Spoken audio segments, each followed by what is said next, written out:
wild footsteps resound like nature's own drums, as millions of creatures surge together across the African savanna.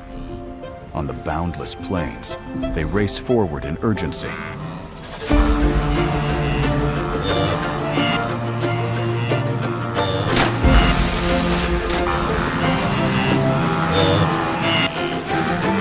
Crossing raging rivers that roar as if to swallow everything whole.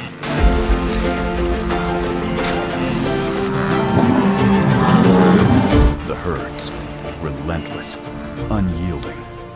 For before them lies the call of life itself, the tender green pastures, springing up only briefly after a fleeting storm.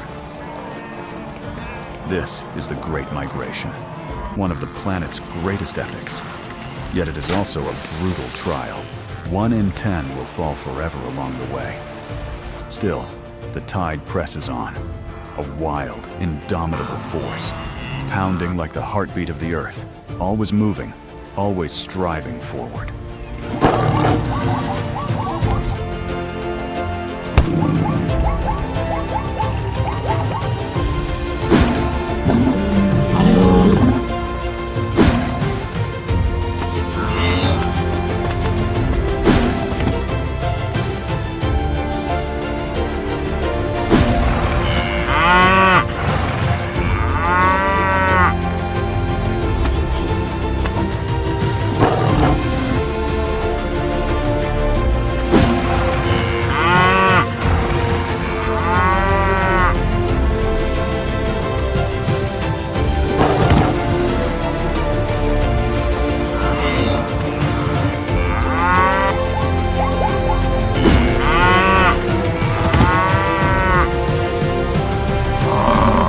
Welcome to the wild savanna, where migration becomes a symphony of survival, of courage, and of life's eternal endurance in the face of majestic nature.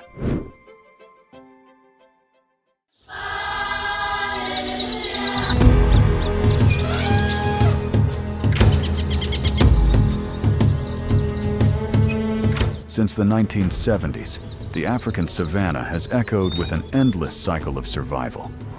Each year, more than 1.7 million wildebeest, 260,000 zebras, and 470,000 gazelles set forth together on a monumental migration epic. From the Serengeti to the Masai Mara, they cross over 1,200 miles of sun-scorched, unforgiving land, driven by the hope of reaching fresh green pastures and the life-giving waters. Every stride, every leap, is more than mere movement.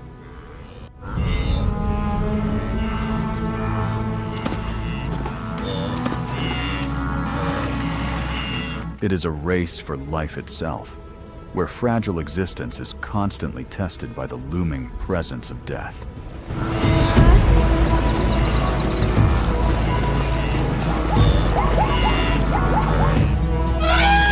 The wildebeest herds surge forward like an endless, raging tide, sweeping up clouds of dry grass in the wind. Their hooves never cease, all driven toward the promised land. Each weighing up to 600 pounds, they face the merciless trials nature has set upon this path of life and death. But for calves barely 40 pounds, the world is a cruel survival test. Predators lurk in the shadows, waiting for the slightest mistake. Roars tear through the night, mingling with desperate cries that echo across the vast savanna skies.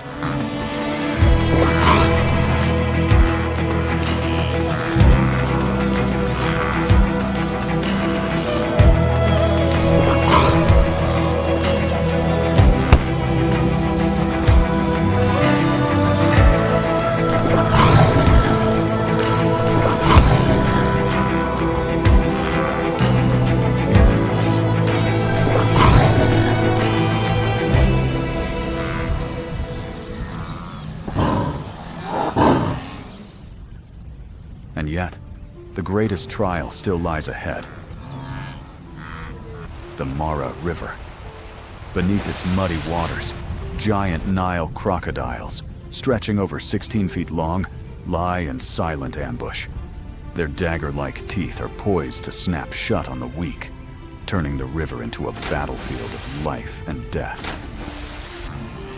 On this journey, some 250,000 wildebeest and 30,000 zebras perish.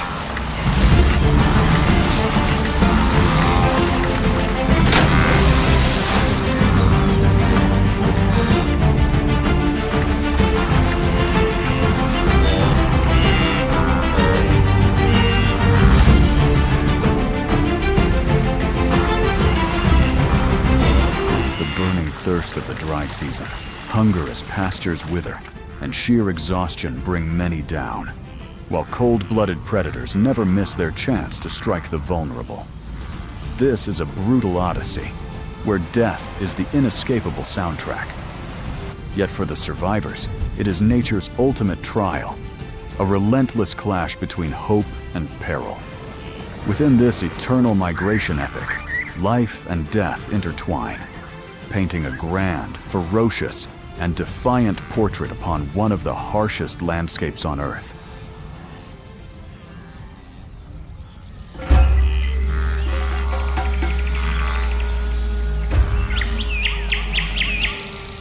The Serengeti, a vast, flat plain stretching over 5,700 square miles, is the birthplace of one of the greatest epics Earth has ever witnessed. This is the very heart of the Great Migration, a natural phenomenon that has echoed for millions of years, etched into every shift of the land, every breath of the climate, like an endless symphony of life. It is here that the lifeblood of countless species begins. Around 2 million years ago, the arrival of the blue wildebeest, zebra, and gazelle laid the foundation for a one-of-a-kind ecosystem. On the Serengeti, the eternal cycle of life was set in motion.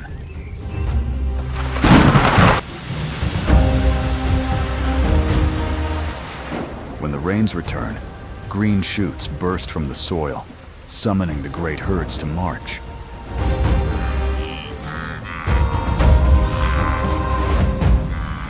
And when the dry season scorches the land, the parched earth becomes a call to leave, driving millions onward in search of new promised pastures.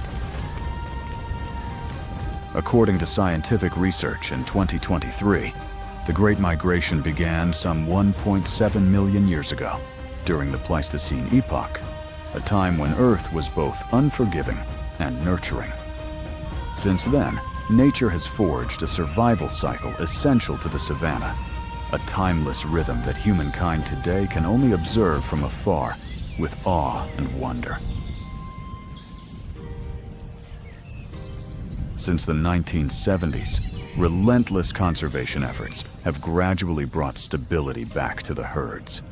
Their numbers began to recover, and the grand story of life continued to be written, stretching from the distant past into the present, from the ancient footsteps to the new ones, pressing forward across the endless plains.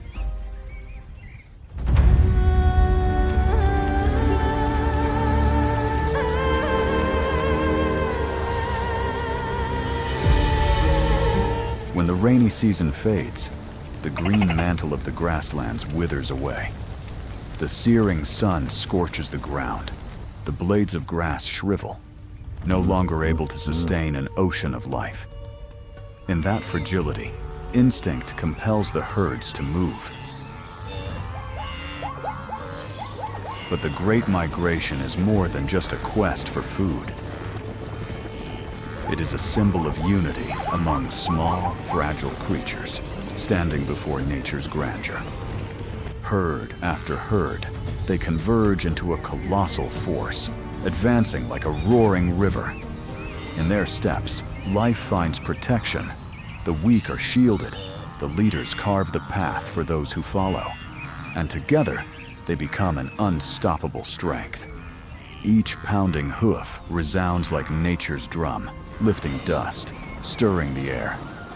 The herds transform into a living wave, a majestic dance of survival. And within every stride, within every breathless gasp, lies a fierce contest with nature itself. A place where life and death march side by side, where hope and hardship weave together into a raw, mighty, and unyielding portrait upon one of Earth's harshest lands.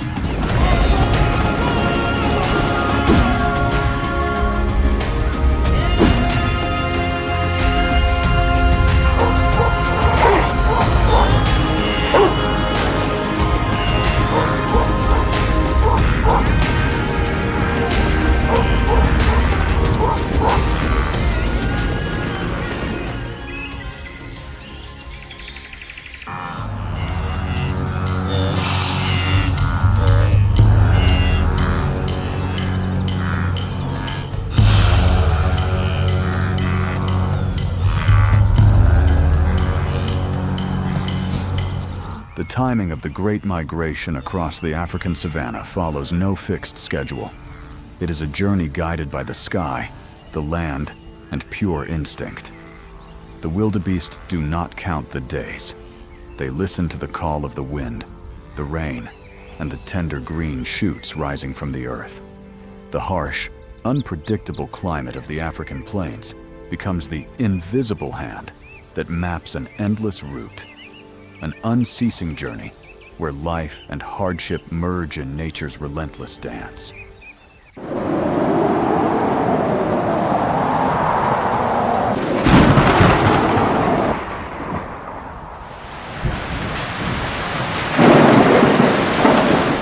When the brief rains arrive between December and March, the Serengeti awakens.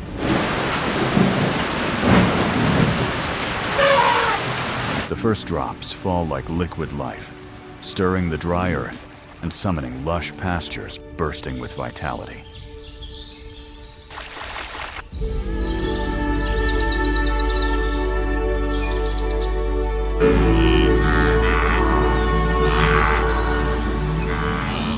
According to the Tanzania Meteorological Authority, 2023, an average rainfall of 4 to 12 inches per month transforms the plains into a vast sea of green, a grand feast for millions of new mothers.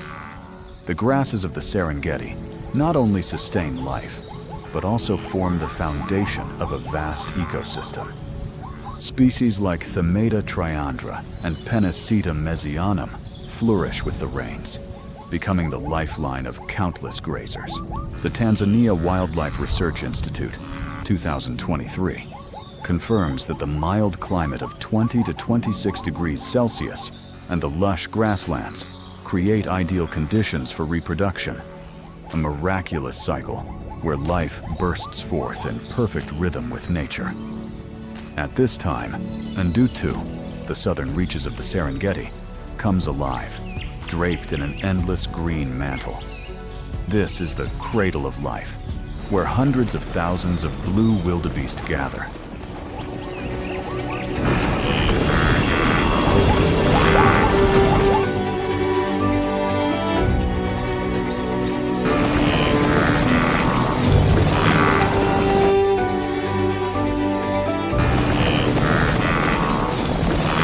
Standing 1.2 to 1.5 meters tall and weighing up to 290 kilograms, they transform the plains into a living ocean. Within weeks, more than 500,000 calves are born. It is both a magnificent and strategic event, predator swamping. With so many newborns at once, predators like lions, hyenas, and cheetahs cannot consume them all, forced to accept the overwhelming tide. Yet here, there is no room for delay. Just minutes after birth, calves weighing around 18 kilograms must stand. Within hours, they must run, an instinctive race for survival against the predator's claws. Nourished by their mother's rich milk, they grow quickly, reaching speeds of 40 to 50 kilometers per hour within weeks, nearly matching adults. The wildebeest, the backbone of the Great Migration, are never free from danger. Lions, hyenas, African wild dogs, and cheetahs stalk their every move.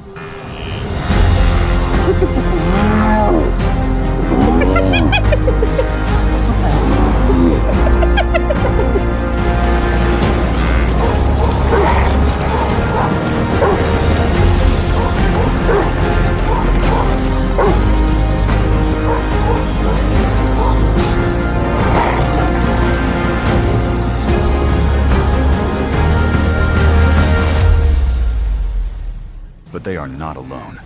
The power of the herd is their greatest weapon.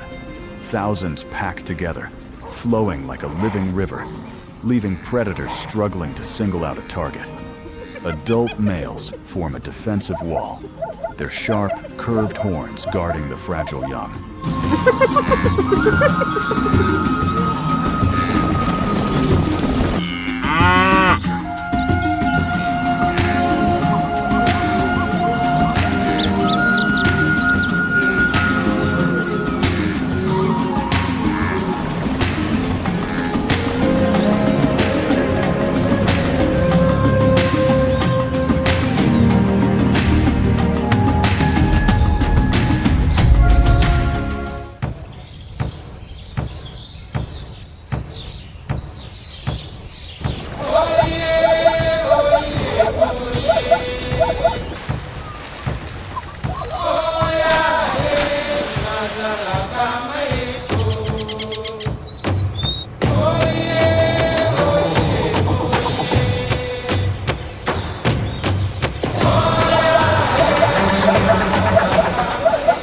Zebras, too, converge on Ndutu. Although they can breed year-round, the rains give them a powerful advantage. Each adult, standing 1.2 meters tall and weighing 350 to 450 kilograms, moves in large groups, their hoofbeats pounding like an endless drum across the savanna.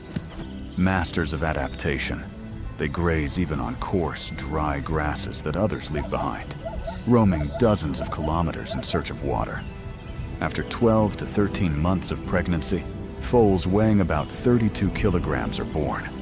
And within 20 to 30 minutes, they must stand and run with the herd. With powerful kicks and a strong sense of unity, zebras fight back under the leadership of a dominant stallion.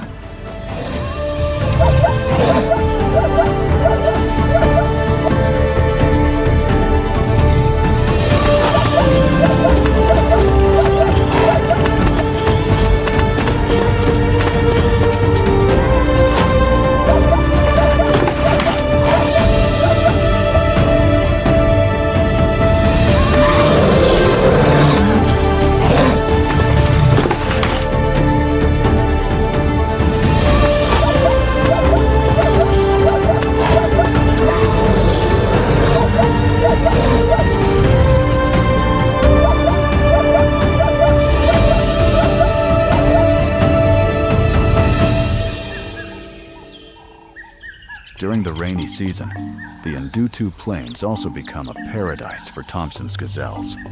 Small, just 60 to 70 centimeters tall, and weighing 20 to 35 kilograms, they possess extraordinary speed. With a short gestation of only 5 to 6 months, fawns weighing just 4 to 5 kilograms rely on camouflage, their pale brown coats blending into the grasses.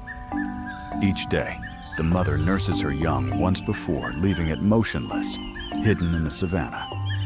As adults, they can sprint up to 80 kilometers per hour, leaping into high starting jumps to warn off predators.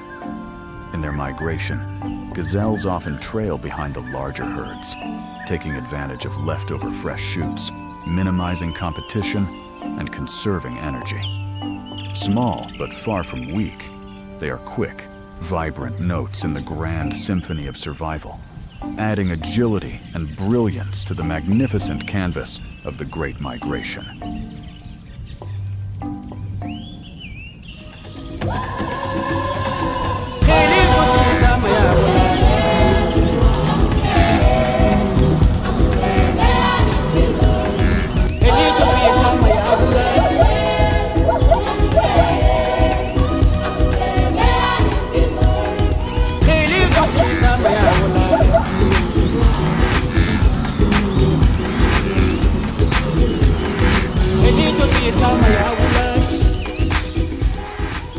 After the bustling birthing season in the early months of the year, when hundreds of thousands of calves take their first steps, the lush green pastures of southern Serengeti begin to fade. By April and May, the rains stop. The sun scorches the earth, and the fresh, tender grass disappears, replaced by a sea of brittle, withered stalks. Fields that once felt like paradise are now trampled under millions of pounding hooves of wildebeests, zebras, and Thompson's gazelles. The weight of an entire continent presses into the soil, etching its story into the history of this land.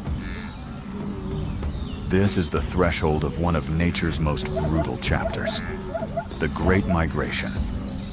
Southern Serengeti, once the promised land, has turned barren, stripped of nourishment. But farther north, in Grumeti, Mara, and beyond, the grass is still green, and rivers still flow. And only that road north holds the promise of survival. The departure of the herds is never set to a calendar. It can begin any time from late April to early June, when the southern plains can no longer sustain their massive numbers. At that moment, an ancient instinct echoes like a command: go north. And so, the Great March begins. More than 1.5 million wildebeests, 300,000 gazelles, and 200,000 zebras move as one.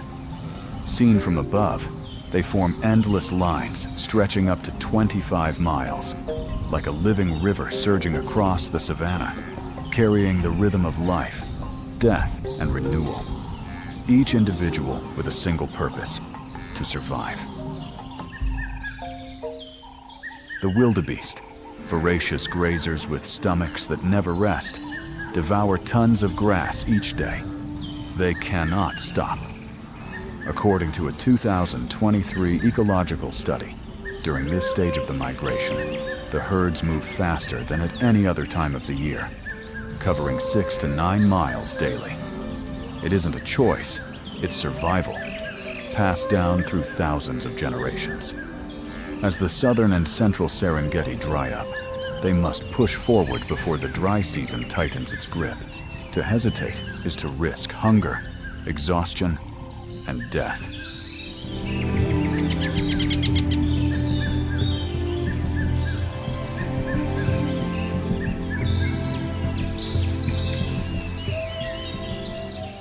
The rains fade, leaving scattered streams and marshes along the western corridor. The herds follow these veins of water, their hooves drumming a relentless beat that shakes the earth. The savannah becomes a racetrack of life and death, where stamina and speed decide fate.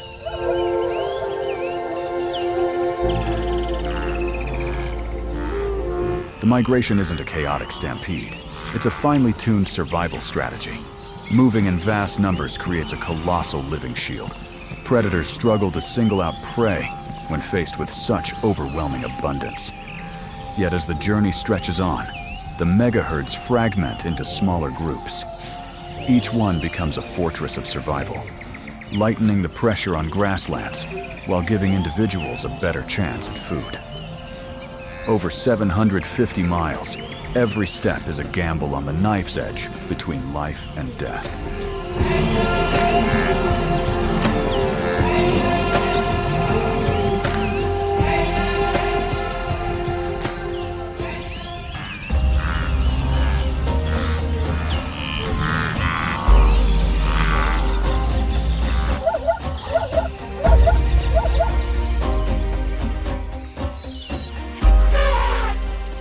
As the herds near Grumeti, the tension mounts.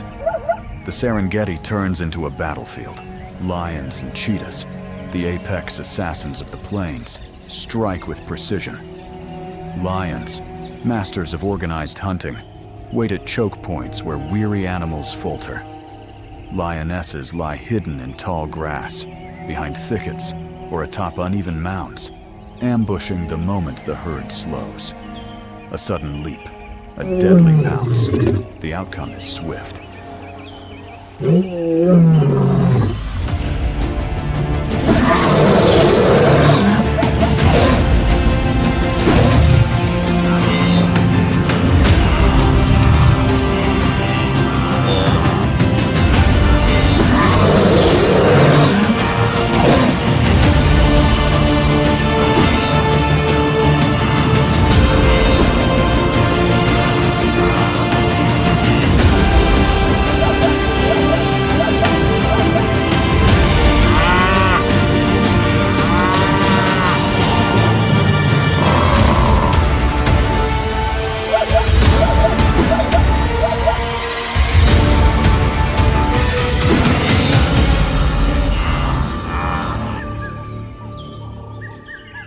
But the prey aren't defenseless. Zebras, with their keen eyesight, often act as sentinels. A 2023 Serengeti Institute study found that zebras can detect lions from nearly 1.5 miles away. When danger looms, they sound piercing alarms, sending shockwaves of panic through the herds. Thousands instantly shift formation, ready to bolt. Speed becomes the ultimate weapon. Zebras and wildebeests can hit 40 to 50 miles per hour, forcing lions to burn every ounce of strength. But lions can't maintain that pace for long. If the prey is fast enough or stubborn enough, they live. Sometimes they even fight back. A 500-pound wildebeest with 30-inch horns can gore a lion. A zebra's hind kick can shatter ribs or crush a predator's skull. Cheetahs, meanwhile, are nightmares for the smaller Thompson's gazelles. At 60 to 70 miles per hour, their short, blistering sprints leave little chance of escape.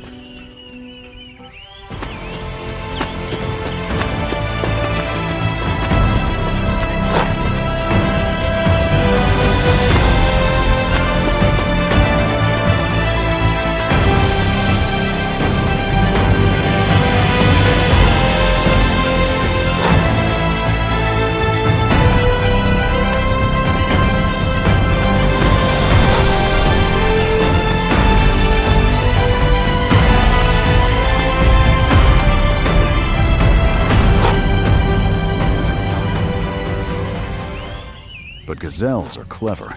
They dart in zigzags, swerving unpredictably to throw off their pursuers. If they can hold out for just 20 or 30 seconds, the cheetah tires and gives up the chase. By May and June, the herds face one of their deadliest obstacles, the Grumeti River. It may not be as wide as the Mara, but it is no less lethal. On the far side lies green pasture and life, but in the murky depths lurks death, the Nile crocodile. Giants up to 20 feet long, with bone-crushing bites exceeding 3,700 psi, lie in wait. A single snap can drag down a full-grown zebra without a trace.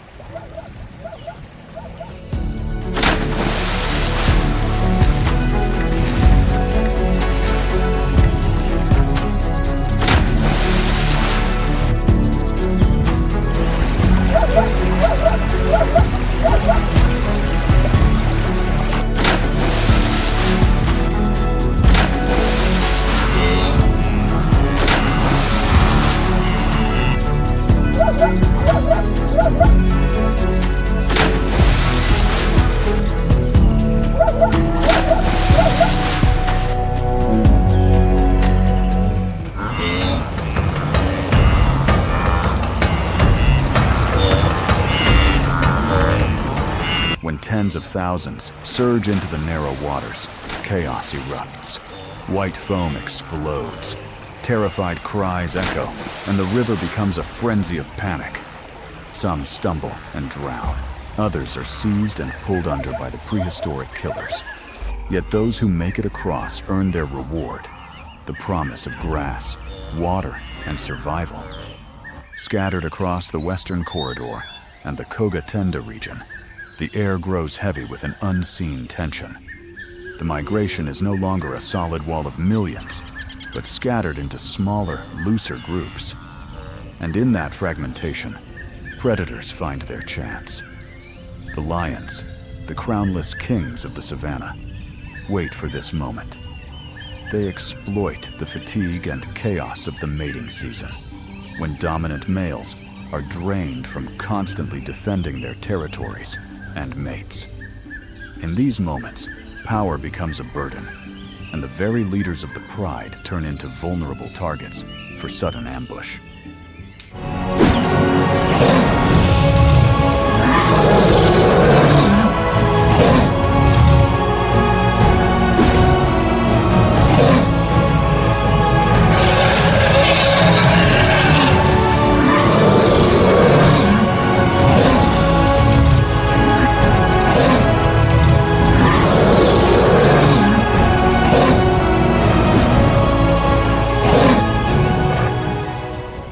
Along the Grumeti River and in the rugged Singida region, lions turn the land itself into a weapon.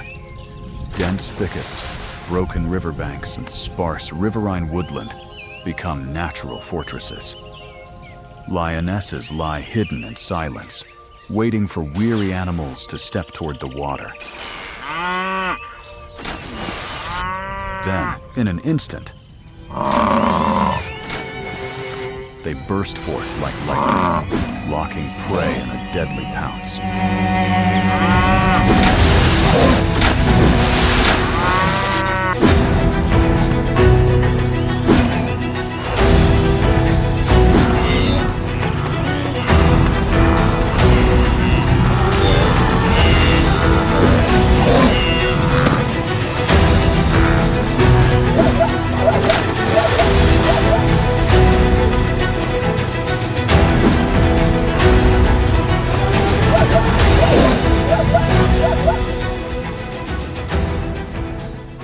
But lions aren't the only threat.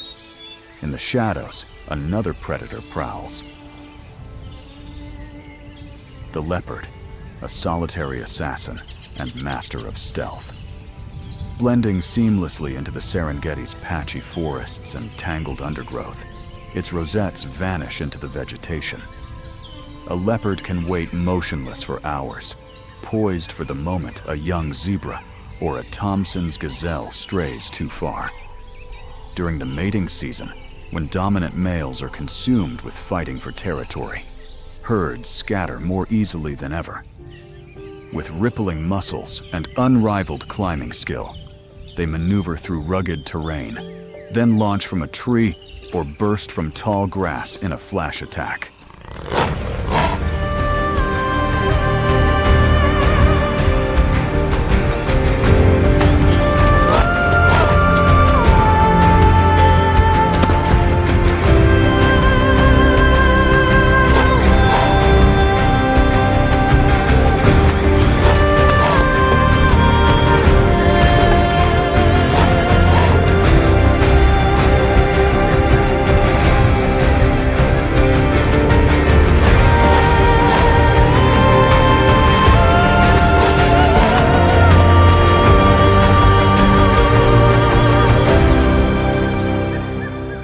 It's all over in seconds, before the herd even realizes what happened.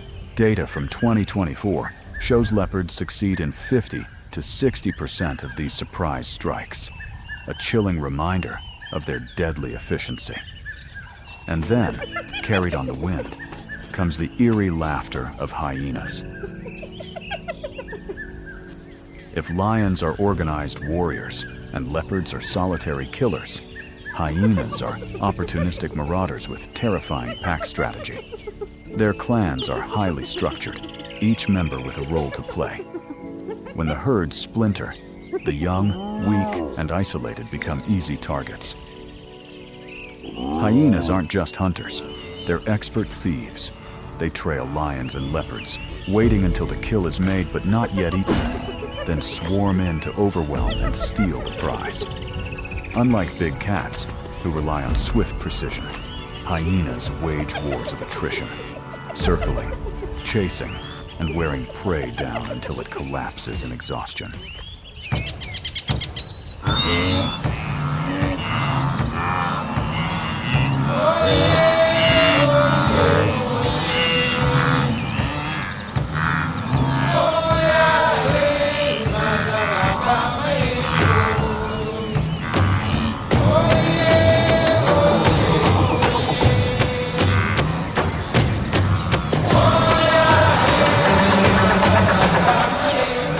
August to October, the migration enters its most brutal chapter. Kogatende in northern Serengeti and Kenya's Masai Mara become the epicenter. Every day, millions of wildebeests, zebras, and gazelles converge on a single, deadly obstacle: the Mara River. This raging river stretches for miles, a natural wall dividing life from death. On the far side lies Masai Mara, a lush 1,500 square kilometer paradise where rain-fed grasses beckon the herds. But to reach it, they must brave the killers that wait below. Giant Nile crocodiles, up to 20 feet long, with a bone-crushing bite of 3,700 psi, lurk beneath the muddy surface. Each year, when the herds pour in, the river erupts into a blood-soaked feast. Yet the crocodiles aren't the only danger. The river itself is unpredictable. In years of heavy rain, sudden flash floods can sweep away hundreds in minutes. In drier years, low water makes crossings easier, but exposes the herds to more crocodile attacks, as they are forced to use shallow, ambush-prone channels. A 2024 Serengeti Institute study revealed a deadly trade-off. In flood years, drowning pushes mortality up by 10 to 20%. In drought years, drowning drops, but crocodile kills surge. Every leap into the river is a gamble with death. From July through October, Mara crossings happen daily at multiple points. Sometimes only a few dozen animals take the plunge. Other times, as many as 10,000 surge into the water at once, shattering the river in an explosion of foam. Screams echo across the valley, hooves thunder against the current, and crocodiles strike from the depths. It is both magnificent and horrifying. A red ocean at the heart of the savannah. Strangely, the herds often change their minds in an instant. They may cross, only to turn back, as though the river exerts a hypnotic pull, forcing them to test the boundary between life and death again and again. And predators don't wait in the water alone. On the banks, lions and hyenas lie in ambush, ready to snatch the stragglers, the exhausted, the unlucky. The crossing is more than a physical test. It is total war, where every animal must stake its life just to move forward.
Those that survive step onto the far bank, into the Masai Mara. This fertile land, an extension of the Serengeti, unfolds in rolling grasslands, river valleys, and scattered woodland.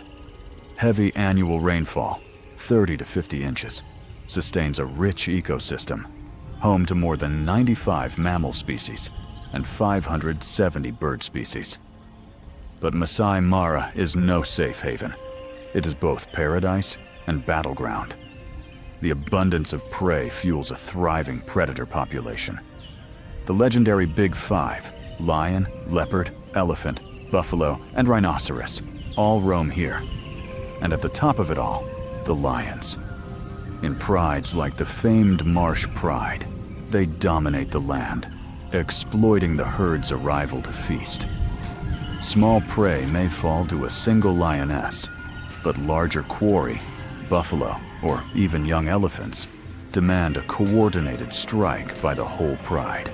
Masai Mara thus becomes a stage for some of the most spectacular hunts on Earth, where entire prides hurl themselves at prey weighing tons, while thousands of wildebeests and zebras continue their endless march, knowing that tomorrow will bring another battle. As dusk settles over the grasslands, the Masai Mara sheds its skin. Honey gold fades to a deep indigo sea. This is when the lions take the throne. Their eyes, cold twin stars, slice through the dark. Hunting success soars when night becomes an ally. After days on the move, wildebeests and zebras are spent. One wrong turn, one ragged breath, and the herd's formation breaks. Lions aren't just hunters. They're the guardians of ecological order. When lion numbers rise, pressure on grazers rises with them. The grasslands aren't shaved to the root. They get time to recover and sprout anew. Paradoxically, a lion's fangs act like a comb that keeps the entire ecosystem smooth. A healthy mara depends on that balance. Plenty of prey, but never beyond what the plains can heal. At the woodland edge and along the riverbanks, leopards glide like ghosts, masters of absence. The less seen, the more they win. They live alone, quietly measuring distance, wind, and a prey's breathing. The mara's varied vegetation grants them 1,000 curtains, tall grass, thorny acacias, and brooding rock outcrops. A leopard's menu is a nimble symphony, rabbits and birds to impala and gazelles. They creep, then burst, finishing in a single beat.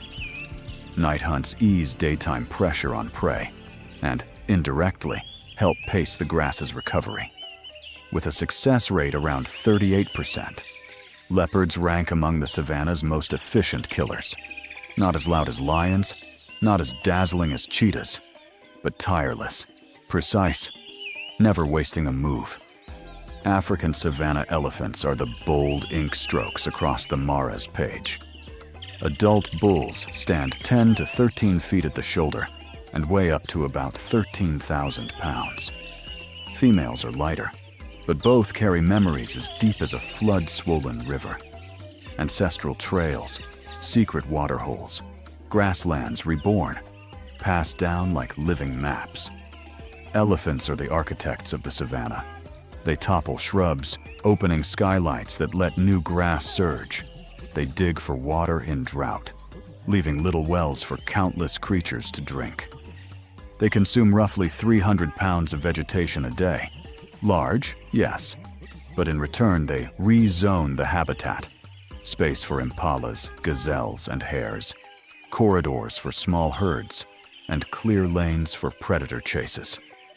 Stand in the wind-swept Mara night, and you might feel the sky settle onto an elephant's broad back.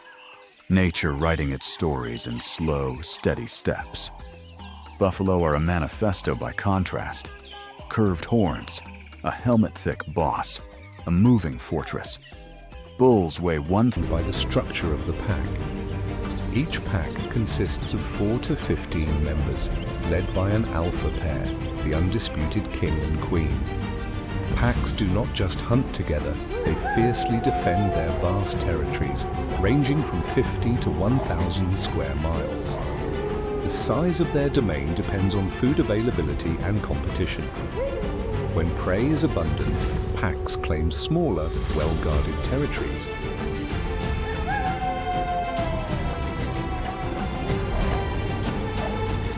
In leaner times, they expand their range, engaging in brutal battles with rival packs to survive. Yellowstone is not just a place, it is a living story, a grand stage, where the grey wolf continues to write the epic saga of the wild. From the icy tundras of the past to battles against humanity and their miraculous resurgence, these wolves have proven that they are more than just predators. They are the very soul of Yellowstone, and their howls, echoing through the mighty mountains, will never fade into silence.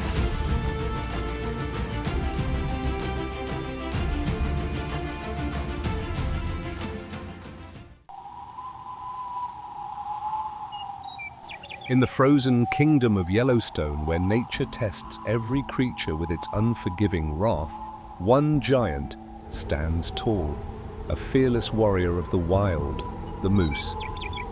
Amid the snow-covered forests, its deep, resonant grunts echo like a proclamation of strength and pride. Scientifically known as Altis altis, the moose is not only the tallest and largest member of the deer family, but also one of the greatest surviving relics of the Ice Age. A living testament to endurance, it plays a silent yet vital role in maintaining the delicate balance of Yellowstone's ecosystem. Its sheer size alone makes the moose a towering monument of nature. Height, 6 to 7 feet at the shoulder. Weight, 900 to 1,600 pounds, males, 800, 1,300 pounds, females. But what truly elevates the moose to legendary status is its colossal antlers, a crown of dominance stretching up to 6 feet across, a symbol of unparalleled power. When the mating season arrives, the forests become a natural battlefield, where the thunderous clash of antlers rings out like war drums announcing battle. Winter in Yellowstone spares no one, as piercing winds howl through the valleys and the land is entombed in ice.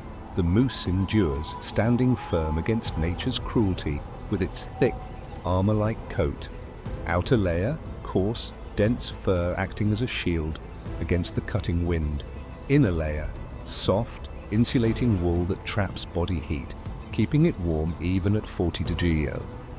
But even with this natural protection, winter remains a battle for survival.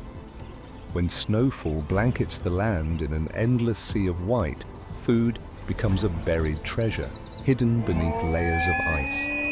Moose are forced to migrate for hundreds of miles, seeking areas with thinner snow where life still clings on. Not all will survive the journey.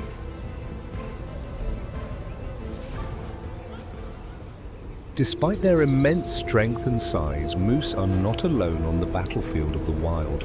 They are prime targets for the North American grey wolf, a predator known for its intelligence, patience, and pack strategy.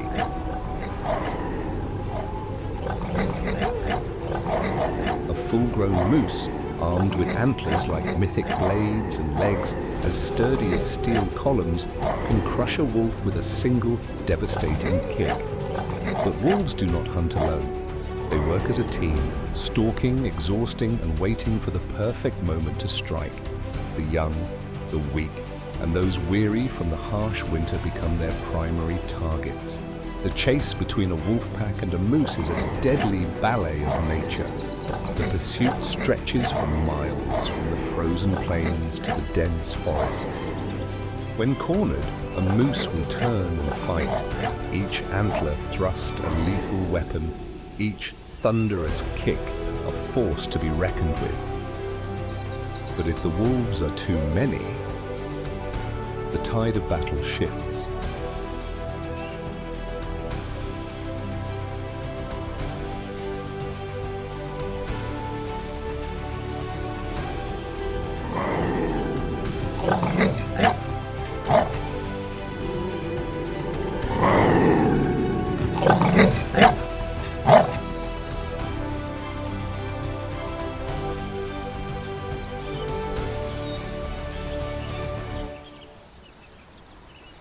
Through the trials of nature, through the relentless cycle of life and death, the moose continues to stride forward, an indomitable warrior. It is not just a creature of Yellowstone, it is its very essence, its pulse, its lifeblood. With every step imprinted on the frozen earth, with every deep, guttural call reverberating through the ancient forest, the moose writes another chapter in its story, a wild epic where life is more than survival. It is a bold declaration of nature's raw and untamed power. Upon the towering mountains where ancient forests stretch endlessly, where icy rivers carve through vast, untamed plains, God placed the grizzly bear at the heart of Yellowstone, an eternal testament to absolute power. Each step it takes resounds like the echoes of time, its curved claws razor-sharp, forged by the fire of nature itself. The grizzly is not merely a wild beast, it is the embodiment of will, dominance, and an unshakable reign. With a back as broad as a stone fortress and colossal limbs capable of crushing any who dare to challenge it, the grizzly does not merely survive, it rules. But brute strength alone does not make a ruler. God did not create the grizzly as a mindless force of destruction. He bestowed upon it the cold intellect of a master predator. In its deep brown eyes lies not just the untamed wild, but a terrifying precision. Every step is a calculated move, every strike a ruthless verdict decreed by nature itself. As spring returns to Yellowstone, the snow melts and rivers surge with life, carrying salmon back to their spawning grounds. The grizzly bear needs no bow, no trap, only the blessed hands given by God.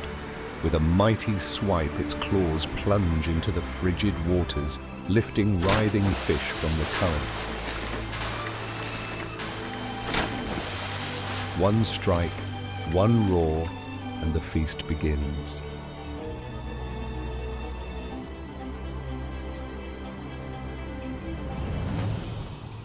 When summer arrives, the meadows flourish, and moose and deer graze in peace. But in the shadows of the ancient forest, the grizzly watches. It does not chase blindly like the cheetah. It waits, it calculates. It strikes when the moment is perfect. A lone calf separated from its herd. An old stag too weak to flee. One powerful charge, one thunderous bite, and fate is sealed.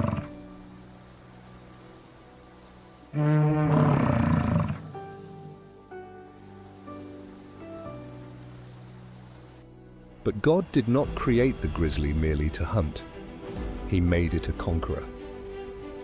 When the grey wolves, the most strategic predators of the wild, bring down their prey after a long and calculated hunt, they believe they have earned their reward. But the darkness in the forest stirs. A colossal figure emerges under the fading sunlight. The grizzly does not need to ambush. It does not need to hide. It only needs to step forward. A single earth-shattering roar cleaves through the air.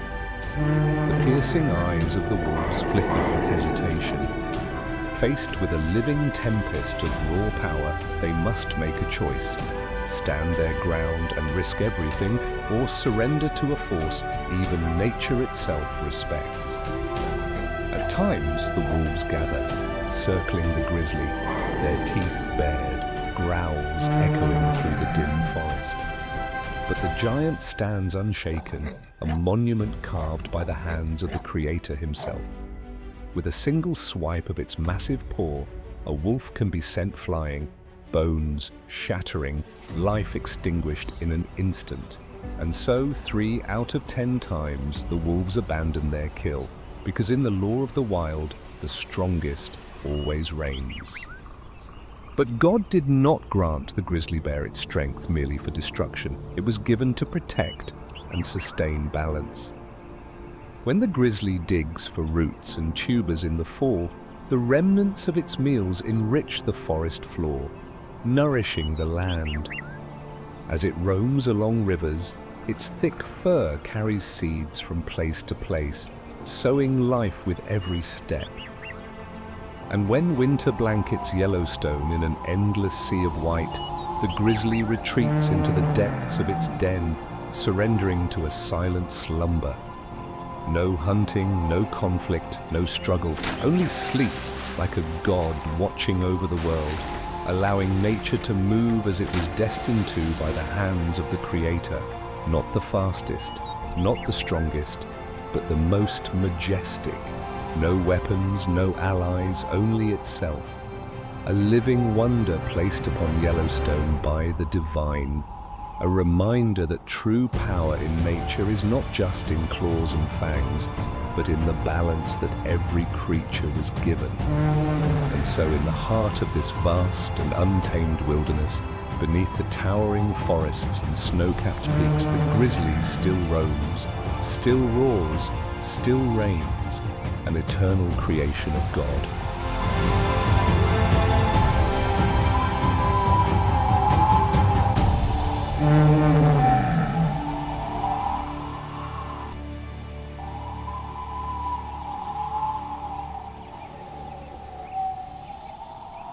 above the wild skies of Yellowstone, where snow-capped peaks stretch toward the heavens, where shimmering rivers carve their way through endless green forests, God placed the bald eagle, a living embodiment of power, freedom, and absolute majesty.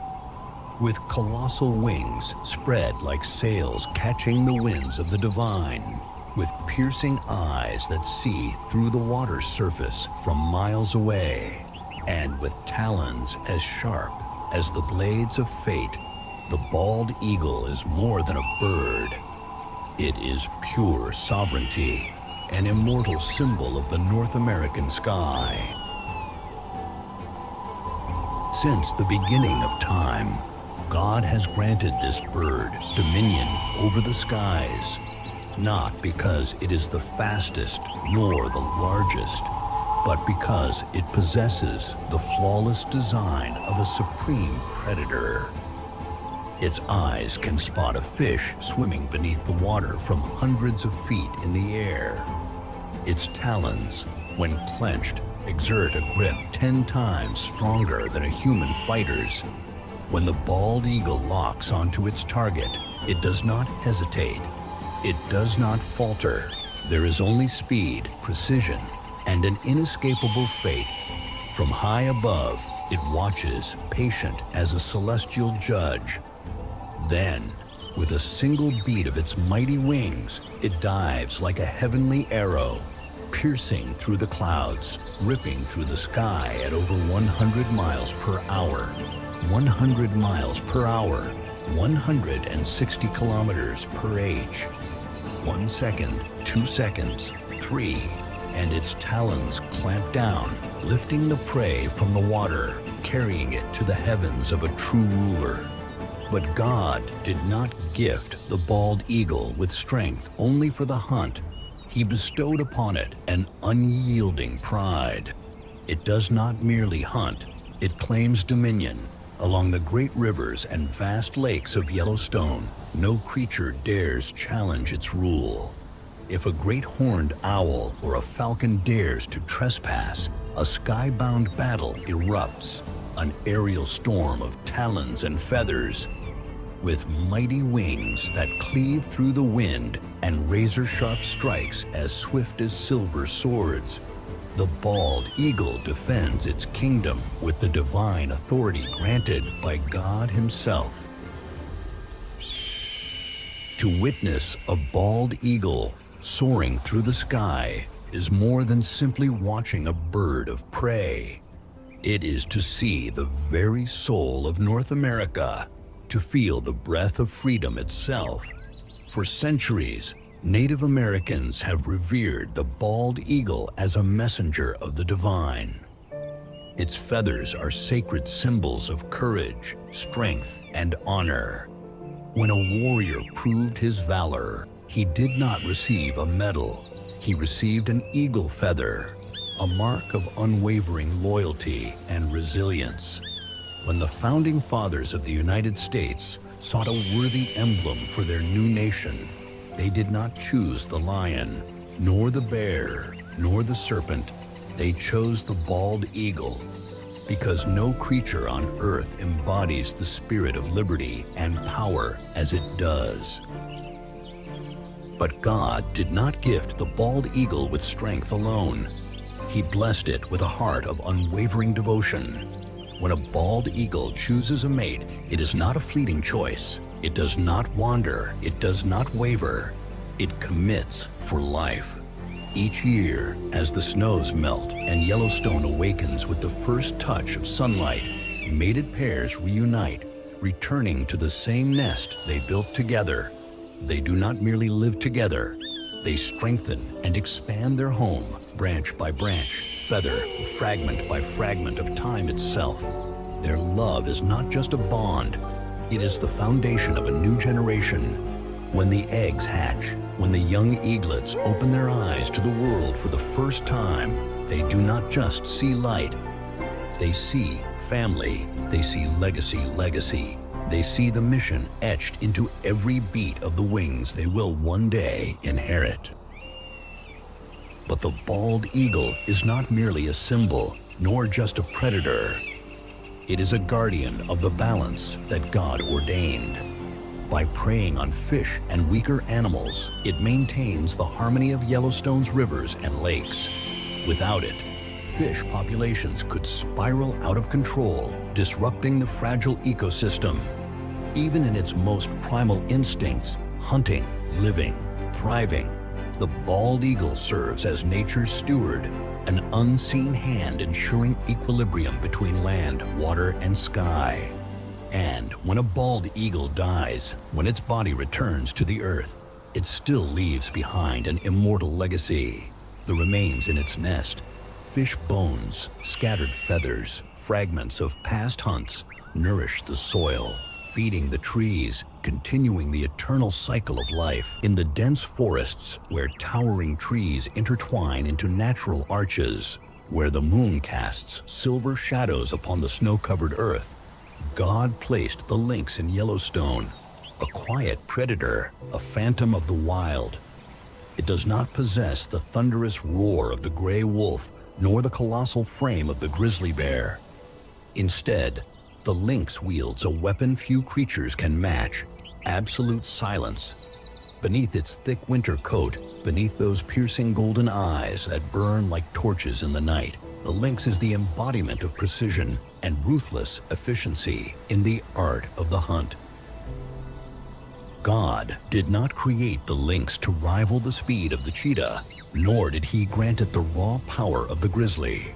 Instead, he gifted it something else: the patience of a hunter in the shadows, the silence of the midnight wind, the precision of a blade that ends all struggles. No haste, no display of power. The lynx waits. Its tufted ears twitch at the faintest whisper of the wind, every strand of fur sensing the world around it.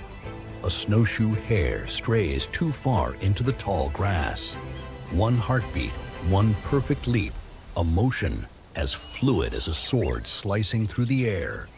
Razor-sharp claws pierce flesh, pinning the prey to the cold earth. No frantic chase, no blood-curdling roar, only silence. And the circle of life turns once more. God did not place the lynx in Yellowstone merely as a hunter. He wove it into the land's delicate balance. When the hare population surges, when voles and ground squirrels multiply unchecked, the lynx emerges like nature's unseen hand, restoring equilibrium before the landscape is stripped bare. With its quiet presence, the lynx protects the meadows, ensuring vegetation is not overgrazed, preserving food sources for other creatures in the web of life. It is neither a conqueror nor a destroyer that God entrusted to Yellowstone, a shadow warrior that God entrusted to Yellowstone, ensuring that its rhythms remain unbroken.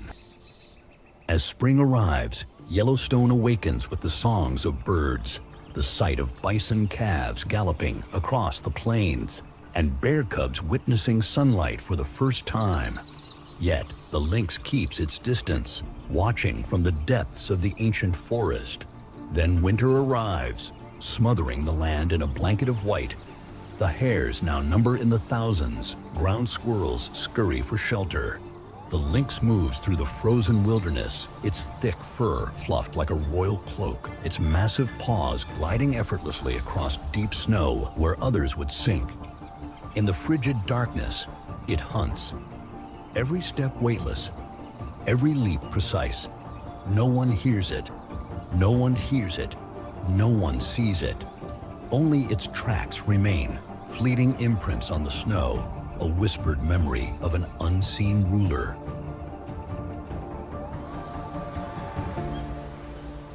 And so, through the long centuries of Yellowstone, the lynx endures, silent, unseen, yet ever faithful to its purpose. Not for glory, not for power, but for the eternal balance of creation. God did not place the lynx in this world to be praised, but to become a part of nature's great symphony. Not the strongest, not the fastest, but the perfect phantom, a hunter even nature itself reveres in quiet respect. And so, though no one hears its roar, Though no one witnesses its battles, the lynx remains, a silent specter of Yellowstone, a warrior placed upon this earth by God to guard the beating heart of the deep forest. Among the towering peaks, where the wind howls through sheer rock faces, where the golden light of the sun bathes the rugged slopes, God placed the bighorn sheep in Yellowstone, a conqueror of nature, a living monument to strength, endurance, and an unbreakable will. Unlike the fierce predators that roam the valleys below, the bighorn sheep is neither loud nor brutal. Yet, it stands as a master of adaptation, a creature sculpted for survival in places where even raging blizzards cannot claim dominion. With its majestic, curling horns, a crown of a true warrior, and its sure-footed hooves gripping the narrowest of ledges, the bighorn sheep does not merely endure. It rules a kingdom few dare to enter. God did not create the bighorn sheep to roam the grassy plains, nor did he place it within the dense forests. Instead, he set it upon the perilous cliffs, where a single misstep means certain death. But rather than succumbing to fear, the bighorn sheep thrives, mastering each jagged rock, each sheer precipice, each blade-thin ridge that others would never dare to tread. Its steps are as light as the wind, yet as firm as stone. Its hooves a divine gift, gripping onto surfaces so treacherous that even the most agile beasts would hesitate. When a winter storm sweeps across the mountains, when the cold tightens its grip upon Yellowstone, the bighorn sheep does not seek shelter, does not flee. It stands, as unshaken as the cliffs themselves, a testament to God's unyielding strength. Yet, even as the master of the cliffs, the bighorn sheep is not spared from the relentless trials of Yellowstone. As winter deepens and the land is swallowed by ice, food becomes scarce. It must climb higher, travel farther, searching for the last remaining patches of dry grass hidden among the frozen rocks. But nature's trials do not end there. God did not test the bighorn sheep with the elements alone. He set predators upon its path. The gray wolf, master of strategy, the grizzly, titan of the wilderness, and sometimes the mountain lion, the ghostly hunter of the cliffs. Yet, the bighorn sheep is no easy prey. When hunted, it does not flee in blind panic. It climbs higher and higher beyond the reach of those who pursue it, to ledges so steep and narrow that no predator can follow. And if cornered, it fights. With horns curled like nature's scythes, it charges, delivering bone-shattering blows capable of felling a wolf in a single strike. One clash of its mighty head can send an attacker tumbling from the heights, a brutal warning that even the hunted can become the hunter. Though it lives in the most unforgiving of landscapes, the bighorn sheep never bows to hardship. From the moment it takes its first steps as a lamb, it learns the ways of the cliffs, forging itself through trials that few could endure. It is not born to be protected. It is born to stand alone, to leave its mark upon the mountains where no other beast dares to tread. And when spring returns, when the sun once again kisses the peaks of Yellowstone, the first cries of newborn bighorn lambs echo from the cliffs. They are living proof of a species that has defied time, of a will that God Himself has instilled, a strength that can never be broken. It does not rely on speed. It does not wield sheer power. Yet, it dominates landscapes where even the fiercest of creatures fear to go. God did not create the bighorn sheep for battle, but if challenged, it does not retreat. He did not place it in easy pastures, but upon the most treacherous cliffs, so that with every step it may prove that strength is not just in muscle, but in will. And so, upon the towering peaks of Yellowstone, among the sheer rock faces where only the sky and the wind are its companions, the bighorn sheep climbs still, defying gravity, defying the elements, defying the very limits of nature itself, because it is not merely an animal. It is a conqueror, a guardian of the cliffs, a creature of defiance, placed upon this earth by God to remind us that no obstacle is insurmountable, no challenge unconquerable.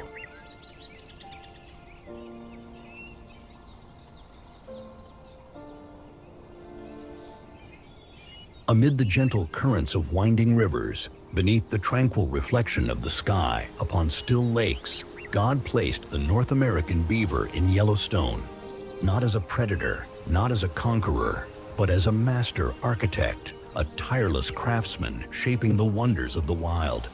It does not wield the razor-sharp claws of the mountain lion, nor the deadly speed of the gray wolf, nor the overwhelming power of the grizzly bear. Instead, the beaver possesses something far greater: persistence, intelligence, and the hands of a builder. God did not create the beaver to wander aimlessly. He gave it a divine mission: to transform the wilderness, to sculpt watery gardens, to bring life where there was none. As the golden hues of sunset dance upon the surface of Yellowstone's lakes, the beaver is more than just an animal. It is a craftsman, a planner, an architect of nature. With chisel-like incisors as sharp as a carpenter's blade, it fells mighty trees, clearing the way for the grand structures etched into its very instincts by God Himself. When rushing waters threaten to wash away the land, when floods threaten to erase entire valleys, the beaver does not run. It builds, branch by branch, log by log, willow by willow by willow by willow by willow by willow by willow by willow. It constructs, not merely blocking the flow of water, but shaping it, turning barren stretches into thriving wetlands where fish multiply, where waterfowl find sanctuary, where trees take root in the enriched soil. The dams the beaver builds are not just homes, they are the foundation of entire ecosystems, shelters for hundreds of creatures that rely on the stability it provides. But Yellowstone is no gentle paradise, and the beaver is not granted an existence free of trials. It does not hunt, but it is hunted, a target for silent predators lurking along the riverbanks. The gray wolf waits in the reeds, the mountain lion stalks from the shadows, the grizzly bear prowls the waterways, all watching, waiting for a moment of weakness. But God did not make the beaver defenseless. When darkness falls, when the breath of predators lingers over the silent waters, the beaver does not flee. It disappears. Through the labyrinth of tunnels and hidden pathways it has carved beneath the river, it slips away beyond the reach of fang or claw. It dives deep, slapping its broad tail against the water, a warning to its kin, before vanishing into the safety of its submerged fortress. God did not create the beaver to fight, but to survive through ingenuity. But the beaver's mission is greater than its own survival. Through its relentless construction, it guides the rivers, prevents erosion, and carves out the wetlands, those hidden oases where forests flourish, where migratory birds find rest, where fish thrive in the cool depths. Without the beaver, rivers would rage unchecked, sweeping away the land. Without the beaver, shallow waters would dry, leaving the landscape barren. God did not place the beaver in Yellowstone as just another creature, but as a vital force woven into the ecosystem itself. It does not roar like the lion, it does not hunt like the wolf, it does not wander like the bear. It builds, it creates, it preserves. And when the streams flow strong, when the forests at the river's edge grow lush and green, when the waters teem with life, that is the beaver's legacy, the silent mark of an unseen architect whom God entrusted to shape the land. Not the strongest, not the fastest, but the one who changes the world in its own way. And so, amid the rushing rivers, beneath the towering trees of the lake shore, the beaver toils on, unceasing, unyielding, constructing water kingdoms that no other creature could ever create. God did not make the beaver a warrior. He made it a guardian, a creator, a keeper of Yellowstone's eternal rhythm.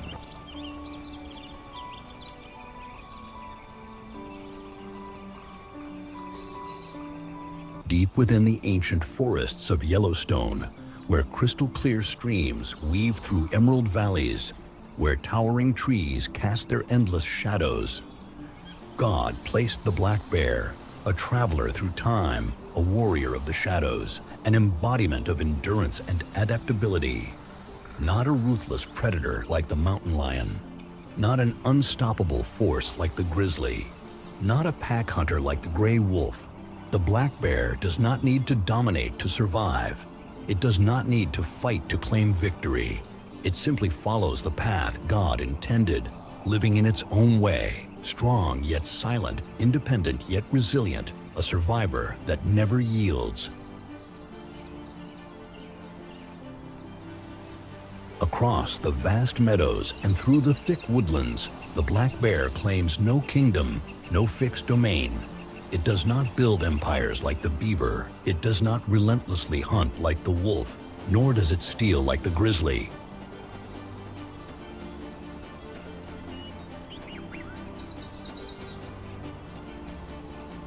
It is a wanderer, a silent shadow slipping through Yellowstone, surviving by sheer wit and instinct. God did not grant it the fastest legs, but He gave it silent footsteps. God did not give it the deadliest claws, but He blessed it with agility and intelligence.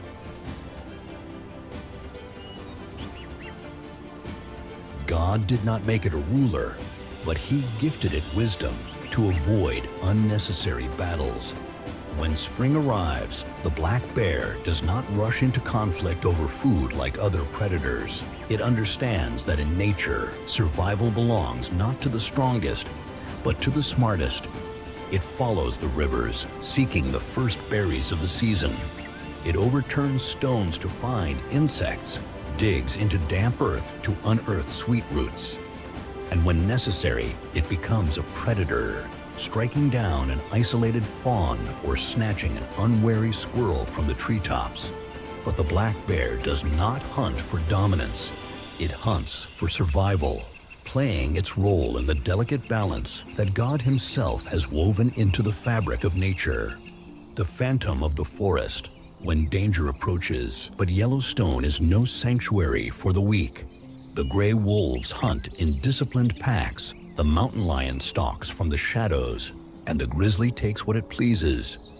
Yet, among these powerful predators, the black bear persists, not through brute force, but through cunning and strategy.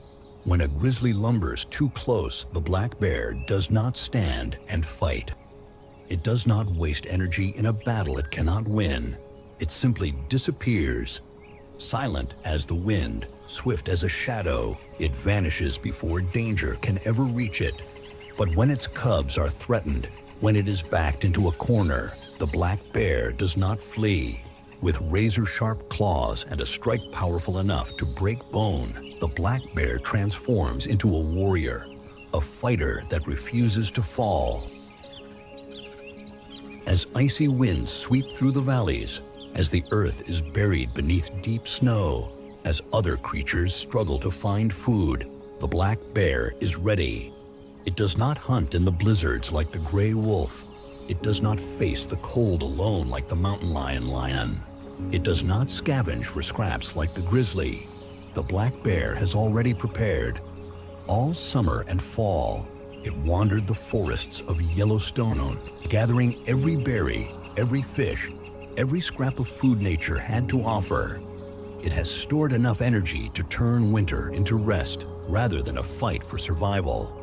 As the first snows begin to fall, the black bear retreats to a hidden den, curling up in the thick coat God gave it, and surrenders to a deep sleep, not out of weakness, but to rebuild its strength, not to hide, but to prepare for the coming spring. It does not have the strongest claws, It does not have the fastest legs. It does not have the largest domain. Yet, the black bear endures, thrives, and walks through Yellowstone as a supreme survivor, a creature that defies the odds not with brute strength, but with intelligence and adaptability. And when spring returns, when the forests glow with golden sunlight, the black bear awakens, stepping out of its den once more, continuing its eternal journey as a nomad of the wild, a silent warrior whom God placed in this land to remind the world that in nature, the true victor is not the strongest, but the one who learns to adapt. And so, in the wilderness of Yellowstone, among ancient trees and glacial rivers, the black bear still walks, an immortal witness of time, a survivor who will never bow. Beneath the Earth's surface, where fire smolders in deep, unseen fissures, where steam rises from ancient underground veins, where glacial rivers carve the breathtaking valleys, God created Yellowstone as a masterpiece, a flawless fragment of nature, a world where life and wilderness are bound together in an unchanging order. Yellowstone is not merely a land, not just forests stretching endlessly, mountains standing resolute, or vast plains fading into the horizon. It is a symphony of nature where every creature, from the smallest to the mightiest, plays an irreplaceable role in the eternal dance of life. Here, rulers of the sky command the heavens. Bald eagles soar above, their wings casting shadows over the meadows and winding rivers, guardians of the wild, messengers sent by God to watch over this sacred land. Here, wanderers of the deep forests walk their untamed paths. Gray wolves move through the misty dawn, Yellowstone's cold-hearted warriors, enforcing nature's law with the instincts and wisdom bestowed upon them by the Creator. Here, giants of the wilderness observe in silence. Grizzlies stand at the river's edge, gazing upon the flowing waters as if they have witnessed the passage of thousands of years, as if they embody time itself. Here, builders of the future toil endlessly, fulfilling the mission nature entrusted to them. Beavers sculpt the landscape, carving rivers, shaping wetlands, and maintaining the balance of the ecosystem, not with brute force, but with precision and patience. Every creature here is not just alive, it is part of an eternal cycle. No being is without purpose. No existence is in vain. Yellowstone is not a land of stillness. It is a place of movement, a perpetual song, a cycle of life and death, of freezing winters and rebirth in spring. When spring arrives, glacial streams thaw, releasing pure waters across the plains. Newborn moose take their first shaky steps. Bear cubs emerge from their dens to see the world for the first time, and wolf packs howl to signal the beginning of a new era. When summer unfolds, Yellowstone wears a vibrant green mantle. Bison herds thunder across the open grasslands, deer prance through shaded groves, and eagles soar in the boundless sky, watching over a world teeming with life. Then autumn sweeps in, bringing crisp winds and golden hues to the forests. This is the season of preparation. Wolves hunt with greater urgency, grizzlies and black bears scavenge the last berries of summer, and flocks of migrating birds trace their ancient roots across the sky. And when winter drapes the land in white, Yellowstone does not die. It sleeps, it breathes, it waits to awaken once more in the light of spring.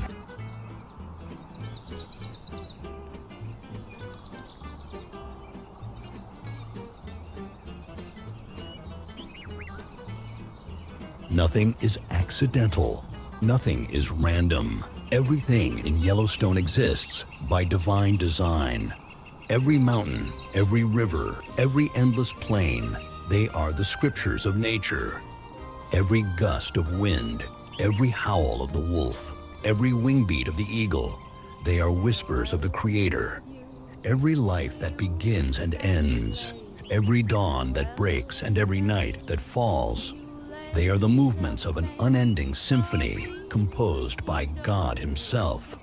Yellowstone is not just a park, not just a wilderness.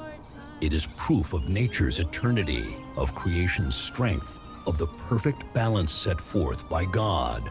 And so, as time passes, as winters return, as wolves vanish and reappear, as grizzlies are born and fade, as rivers carve new paths, Yellowstone remains a symbol of untouched wilderness, a divine jewel of the world, a living testament to the ever-turning cycle of life. God created Yellowstone not just for humankind to behold, but for nature to sing its own song, for life to write its own story, a story with no end, a symphony that never ceases, a legend that time can never erase.